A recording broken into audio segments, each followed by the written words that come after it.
There's a lie that's been sold to you your entire life. A beautifully packaged, culturally endorsed, financially devastating lie. And the worst part? You've probably repeated it to someone you love. The lie sounds like this. If you just cut your lattes, track every dollar, use the envelope system, and stop eating out, you'll finally get ahead.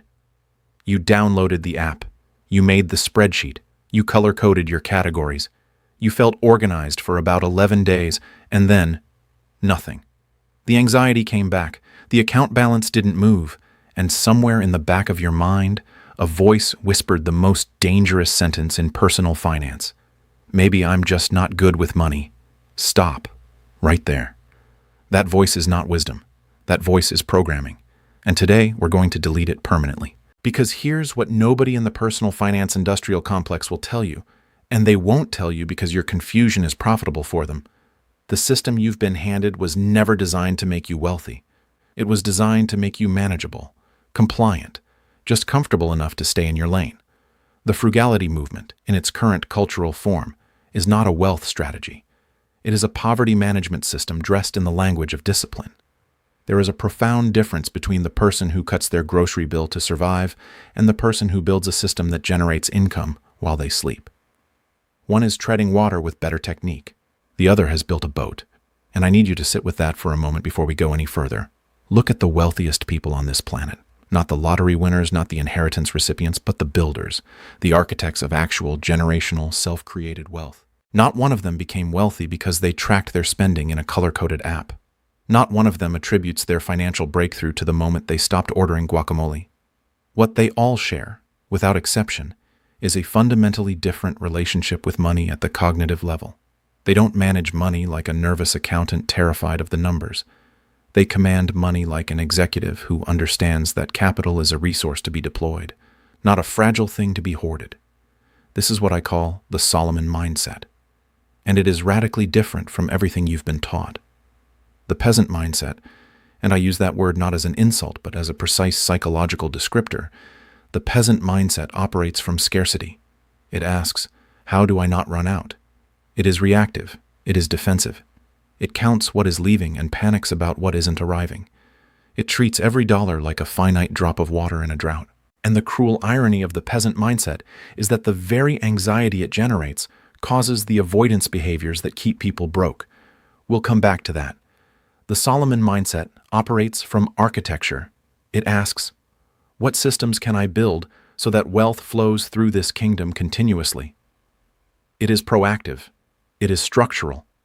It doesn't panic about individual transactions because it has designed the pipeline that governs all transactions.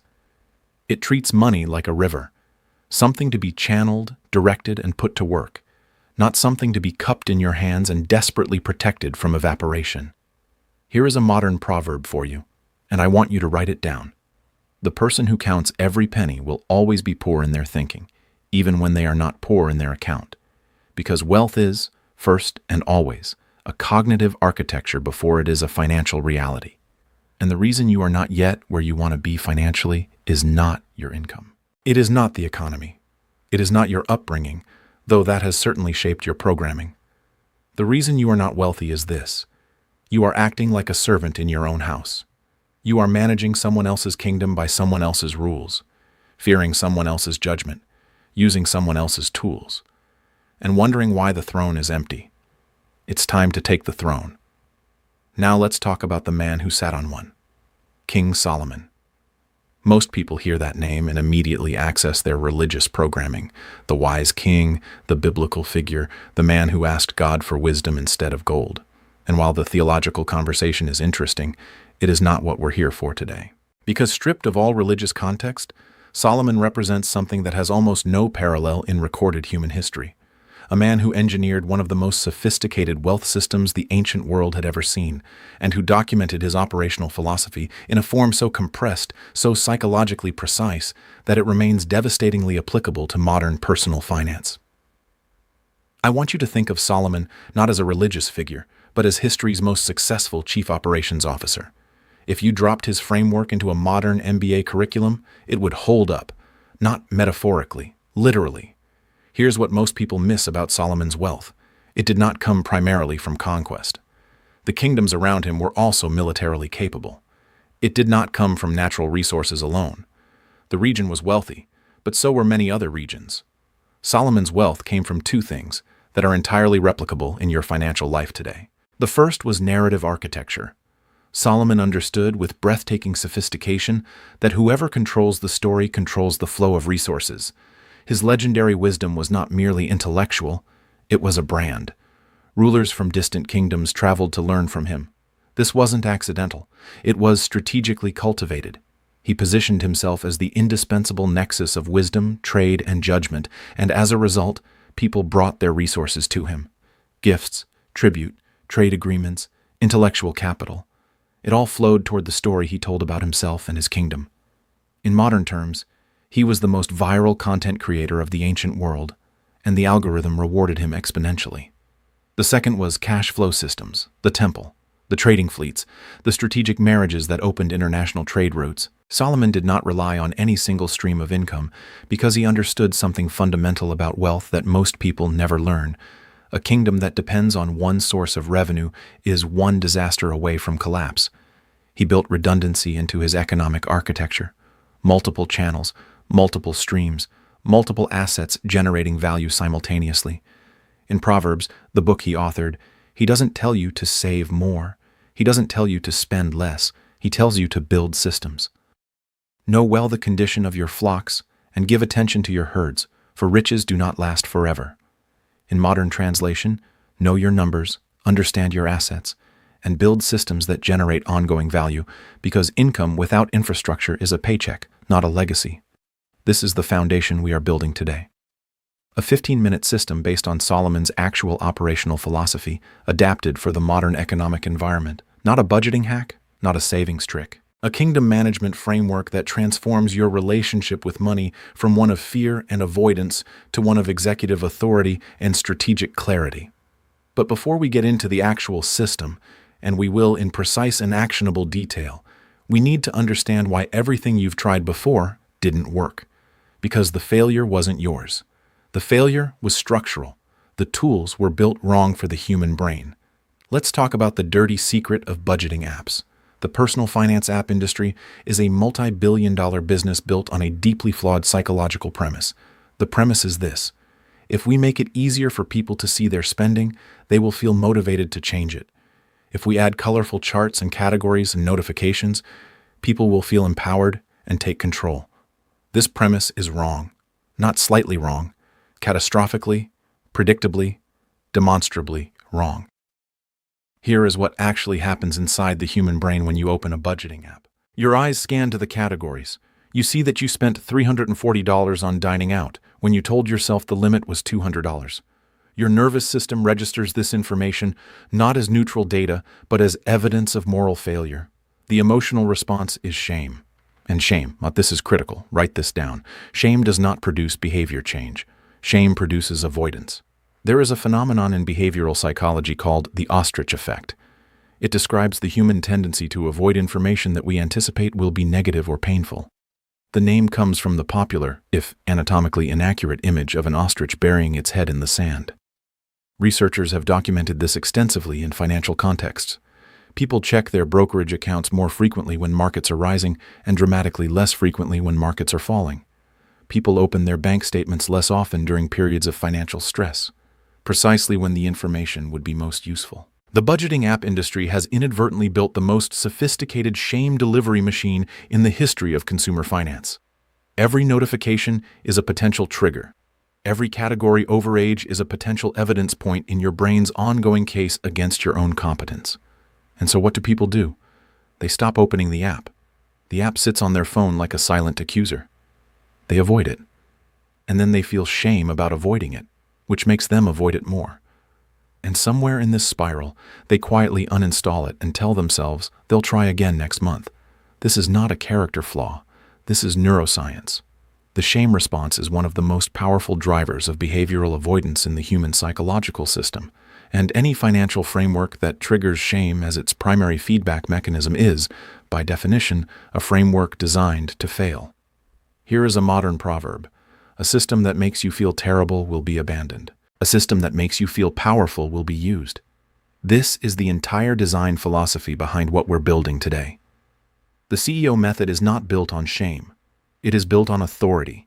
It does not punish you for what you spent. It gives you a strategic lens through which to command what happens next. Think about how an actual CEO receives financial information. The CFO walks in on a Monday morning and says, "Here's the P&L for last month. Revenue was up 4%. Fixed costs held steady. Variable costs came in higher than projected, primarily in logistics.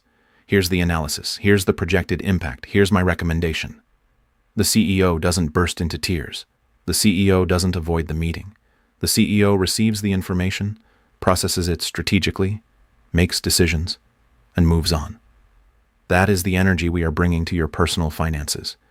You are the CEO of your personal economy, not a victim of it, not a passenger in it, the executive authority. And it's time you started receiving your financial information the way a CEO receives it, with clarity, with strategic interest, and without shame. Now, let's build the system. I call this the Kingdom Snapshot, your monthly 15-minute financial review. This is not a budgeting session. This is not a punishment ritual. This is your executive briefing, your P&L review, your strategic command session. And once you understand the architecture, you'll understand why it works when everything else has failed. The Kingdom Snapshot has 4 components, and today we're going to walk through the first 2 in detail. The complete system is elegantly simple, but each component carries significant psychological and strategic weight, so we're going to do this with the depth it deserves. The first component is revenue recognition, not income, revenue. And this distinction is not semantic, it is foundational. In the language of traditional personal finance, everything is called income. Your salary is income. The occasional freelance project is income. The birthday money from your aunt is income. Everything goes into the same mental bucket, and that flat categorization is actually a significant part of why people feel financially powerless. When everything is just income, you have no visibility into the architecture of your cash flows. You can't see what's active, what's passive, what's reliable, what's variable. It all just appears and disappears in a blur. In the CEO framework, we replace the word income with revenue, and we categorize it. Revenue in your personal economy falls into 3 categories. Active revenue is money that requires your direct time and labor to generate. Your salary, your hourly wages, your consulting fees paid by the hour. This is the revenue stream that stops the moment you stop working. It is the most common form of personal revenue and also, strategically, the most fragile. A CEO who understands their business knows that a company with 100% of its revenue tied to one activity, one that requires constant manual intervention, is a high-risk business. And yet most people structure their entire financial lives around exactly this revenue model. One job, one paycheck, one point of failure. Passive revenue is money generated by assets you've already deployed. Rental income, dividend payments, interest on savings and investments, revenue from a digital product that sells while you sleep. This is the revenue stream that Solomon was obsessed with. His trading fleets generated revenue whether he was awake or asleep, whether he was holding court or resting. The system ran. The money flowed. This is the target architecture for your personal economy, not the elimination of active revenue, but the deliberate and systematic building of passive revenue streams alongside it. Portfolio revenue is the third category, and it sits between active and passive. This is money generated by assets that require some ongoing management, but not your constant direct labor. A business you've built with a team, a portfolio of short-term rental properties, a YouTube channel that generates ad revenue. These are assets that require your strategic involvement, but not your hourly presence. When you sit down for your Kingdom Snapshot, the first thing you do is open a clean page, physical or digital, it doesn't matter, and write these 3 categories at the top: active revenue, passive revenue, portfolio revenue. Then you populate each column with every source of money that flowed into your kingdom last month. Most people, when they do this for the first time, discover 2 things simultaneously. First, they realize with uncomfortable clarity that they have an extremely high concentration of active revenue and almost nothing in the passive column. This is information, not shame. Information. A CEO who discovers that 98% of company revenue depends on one client doesn't collapse into self-recrimination. They identify that as the primary strategic risk and begin developing a plan to diversify. The second thing people discover is that they often have more revenue categories than they realized. A small cash sale here, a referral fee there, a return from a previous investment. When you give these things proper names and proper categories, you begin to see your financial reality not as a chaotic flood of money appearing and disappearing, but as a structured system with identifiable components that can be analyzed, optimized, and expanded. Here is a modern proverb: you cannot expand what you cannot see. Naming your revenue streams is an act of executive authority. After revenue recognition comes the second component of the kingdom snapshot, which is expense architecture. And specifically today, we are going to cover fixed expenses, what I call the foundation of the kingdom. Fixed expenses are the non-negotiable recurring costs that constitute the structural baseline of your financial life: rent or mortgage, car payment, insurance premiums, subscriptions that auto-renew, loan minimums, phone bill. These are the stones of your castle wall. They exist whether the kingdom is flourishing or under siege. Most people think about fixed expenses with a kind of passive resignation. These are the bills.